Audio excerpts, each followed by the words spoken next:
A good book did not arrive by facsimile from heaven. The Bible, as we know it, was finally presided over by one man, the pagan Emperor Constantine. I thought Constantine was a Christian. Oh, hardly. No, he was a lifelong pagan who was baptized on his deathbed.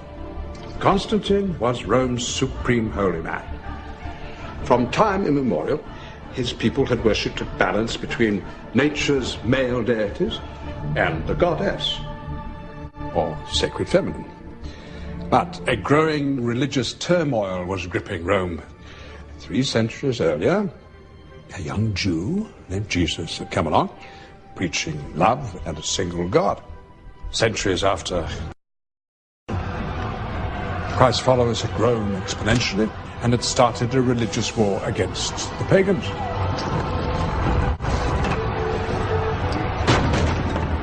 Or did the pagans commence war against the Christians? We can't be sure who began the atrocities in that period. But we can at least agree that the conflict grew to such proportions that it threatened to tear Rome in two. So Constantine may have been a lifelong pagan, but he was also a pragmatist. And in 325 Anno Domini decided to unify Rome under a single religion, Christianity. Christianity was on the rise. He didn't want his empire torn apart. And to strengthen this new Christian tradition, Constantine held a famous ecumenical gathering known as the Council of Nicaea. And at this council, the many sects of Christianity debated and voted on everything from the acceptance and rejection of specific gospels to the date for Easter, to the ministering of the sacraments, and of course, the immortality of Jesus. I don't follow.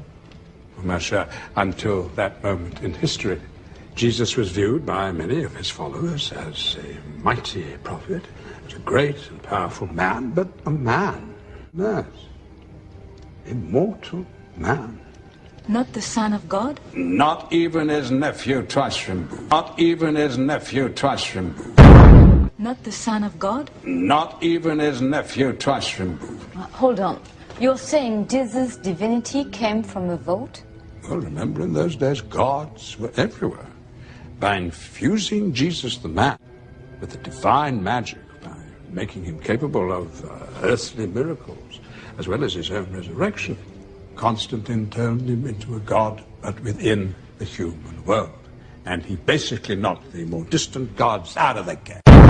In fact, for many Christians, Jesus was mortal one day and divine the next.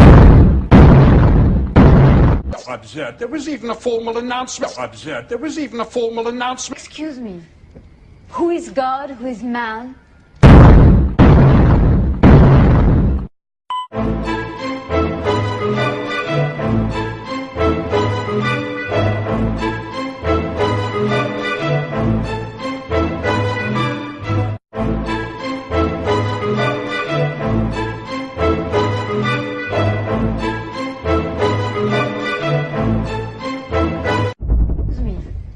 Who is God? Who is man?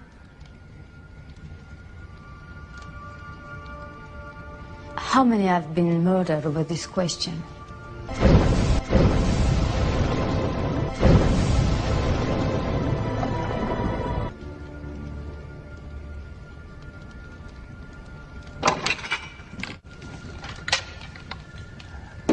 Now let me show you. I'm going to put this gun down. I only want you both to listen. I'm listening now. For 2,000 years, the Church has rained oppression and atrocity upon mankind, crushed passion and idea alike, all in the name of their walking God. Jesus must be shown for what he was. Not miraculous, simply man. The dark con can be exposed. Mankind can, finally, be set free, and we can do it, Robert. Now, listen to this. It's from the Gospel according to Philip. Philip? Yes, it was rejected at the Council of Nicaea, along with any other Gospels that made Jesus appear human and not divine. And the companion of the Savior is Mary Magdalene. My dear, that's Mary Magdalene. The prostitute? She was no such thing. smeared by the church in 591 Anno Domini. Poor dear. Yes, it was rejected at the Council of Nicaea, along with any other gospels that made Jesus appear human and not divine. And the companion of the Saviour is Mary Magdalene. Christ loved her more than all the disciples and used to kiss her. But this says nothing of marriage. Well, actually, Robert... Actually, in those days, the word companion literally meant spouse. And this is from the Gospel of Mary Magdalene herself. She wrote a gospel? And Peter said, did he prefer her to us? And Levi answered, Peter, I see you contending against a woman like an adversary. If the Saviour made her worthy, who are you indeed to reject her? If that were true, it's adding insult to injury. Why? If that were true, it's adding insult to injury. Why? The modern church has a monopoly on that. In salvation through Jesus Christ. In salvation through Jesus Christ. And he who keeps the keys to heaven rules the world. The Catholic Inquisition soon publishes what may be the most blood-soaked book in human history. The Malleus Maleficarum. The Witch's Hammer. It instructed the clergy on how to locate, torture, and kill all free-thinking women. In 3 centuries of witch hunts, 50,000 women are captured, burned alive at the stake. Oh, at least that. Some say millions. Imagine then, Robert.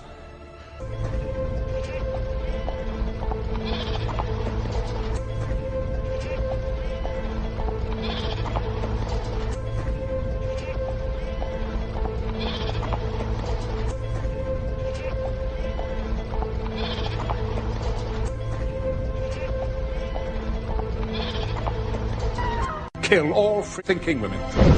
Kill all free-thinking women. Kill all free-thinking women. Incroyable. Pas tout à fait. It's called scotoma. The mind sees what it chooses to see. You must explode the truth onto the world. It's your duty. It's your duty.